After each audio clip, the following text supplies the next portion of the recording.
Okay, so I'm doing the clutch on this GS 1100. It's R1100 GS.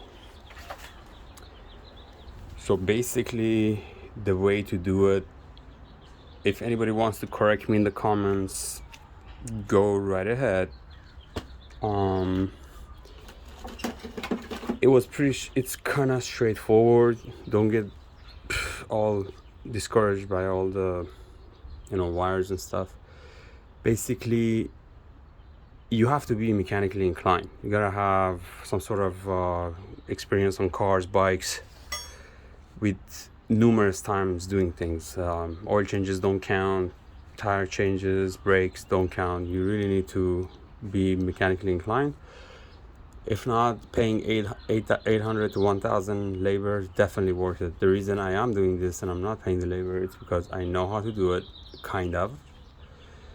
And I'm gonna be taking this bike to everywhere, and I want to know what tools are used and what does it look like. It's because I worked on sports bikes, but this like an airplane bike and a car, so I just want to make sure I know all the ins and outs. So as far as the jack, so safety first. This is as tight as I can make it. I'm frequently checking on it, making sure it's always towards the forward, because that's what's happening over there. Took out the wheel. In order to lift this tail up, you need to unscrew the rear shock, and then you have to support the transmission for safety. This is a very heavy thing. You don't want to break or crack anything here, so you want to support that. Have a fixed support here. This tail is supposed to come up like this and be tied to the front. It's been a bitch to take out. One thing to do though, this is a must do. You have to take baggies, and then every section that you like, okay, battery holder. So the tray is the bottom, the holder is the sides.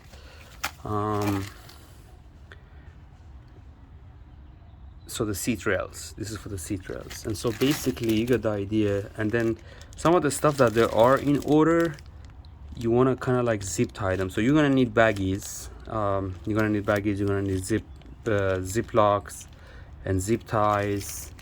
You're gonna need a marker that doesn't come off the plastic and sticks. And then gotta take out the seat. The air box won't come out and this won't lift up, so you have to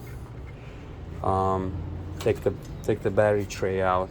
But you gotta unlock, undo the ECU and the ABS. The ECU is on that side, the ABS is on this side, and in my case the ABS is bad anyway on this project bike, so I have to send it out. So I gotta take it out. I'm not sure if it's possible to lift this up without taking this out, because this is in the way. It's kind of like it's the crumble point, and this doesn't have, the ABS pump doesn't have a connector. It's half like this and half like this.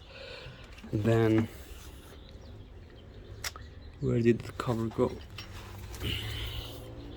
So the cover was like this, and then I had to open it from here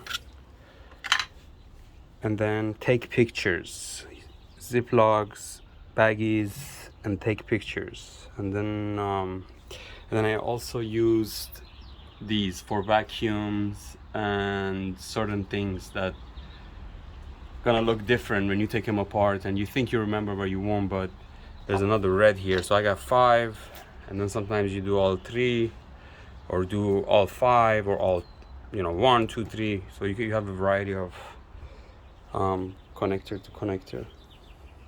And then especially the grounds, you want to mark the grounds with red. Acrylic is better, red acrylic paint, especially the grounds. The grounds are always an issue because people don't remember.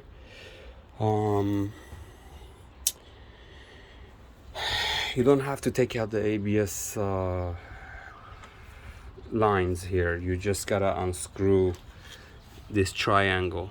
There is this 1, 2, 3, which is to that so far, and the rear is loose, and then you have brackets here. You have to loosen up the brackets, and then you have to loosen up the neck of the frame. You have to take out the throttle bodies.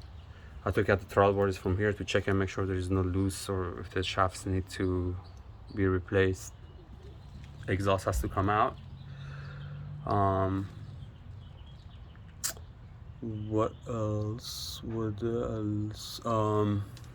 So there's these points on the frame. It's the bridge point, kind of like. Make sure you loosen those up. And by the time I take the ABS pump out, I'm going to take out the tray and then take out the airbox, and then it's going to be ready to be lifted up. So then I get to this whole thing. It's going to be inspection. Clutch is bad already, I know that. The rear main seal has to be replaced. The transmission seal gonna be checked. The shaft gonna be checked. If it's easy, we're gonna open it, check the bearings. All the fluids obviously gonna change. Did this to see inside if we have burned valves or whatnot. Not really. This is very unlikely with this bike. The air filter was pretty clean, though this guy used to hit up Baja a lot, and so means the bike was kind of getting taken care of. But I think one of the reasons the clutch got cooked, it's because this bike doesn't have a wet clutch like the Japanese bike, so you can't slip it and get away with it. If you're in a deep sand and your bike is heavy and you can't keep a second gear float with the torque, you're in trouble, because then you're going to be trying to dig your way out with the clutch, and that's going to burn the clutch, because this is like a car clutch. What else? So the ABS pump going to be out, those connectors. Another important part. Let's say like if you open something like this I have to hammer it in. Also, some of the bolts, if you can hammer them, give it 2-3 good shocks of hammer so it opens. It goes for small rusted bolts, medium, large. This is, my dad has been a mechanic for 60 years, been working on helicopters, marine, earth movers, D9 Caterpillar, all of the monster, Caterpillar, Komatsu, Cummins, John Deere, all the system, hydraulics. And so this is one of the tricks that saved me many times. Instead of going into the drilling, you just hammer it hard and it shocks the threads and breaks the threads, and then it opens. And this especially works with heavy duty machinery like dozers and some of the like rigs with high torque tension of 350 to 750, and you got rust, you got mud, so you gotta hammer the crap out of it, and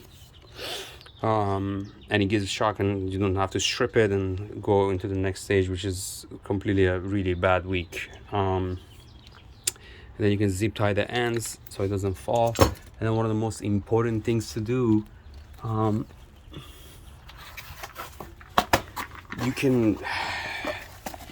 this is good for anything that you don't know, that you go in and you don't know how to get out, and it makes it faster, much easier.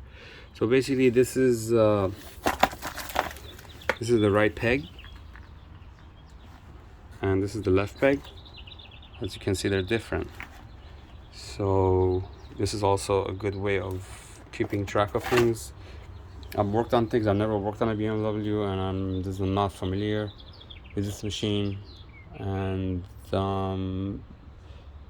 I just want to get in and out without any trouble. So just using the Ziploc, the baggies and this is gonna help you a lot. And also the colors for the grounds, something maybe neon colors, if you can get neon colors by acrylic doesn't come off easy. mark your grounds, mark some of the bolts or the areas where you're gonna miss. So, and when you bag him, you're gonna have extra bags. You're not gonna be wondering about. You're gonna have extra bags of extra bolts of every section. So, if you screw in two, and you have one left, then you gotta look closer. So that's also, so those baggies are so fucking amazing. That was my idea, but nothing's new under the sun. I'm sure others done it. And so getting ready to lift the rear, tie it, and then I'm gonna change the alternator. I'm gonna do the alternator. I'm gonna check the valves. I'm gonna check the tensioner, the right tensioner. I hear is troublesome. All the seals, because I want to go to places with this bike and I do not want anything left to chance. So this is part one. Might be a part two, but can't guarantee. Have a nice night.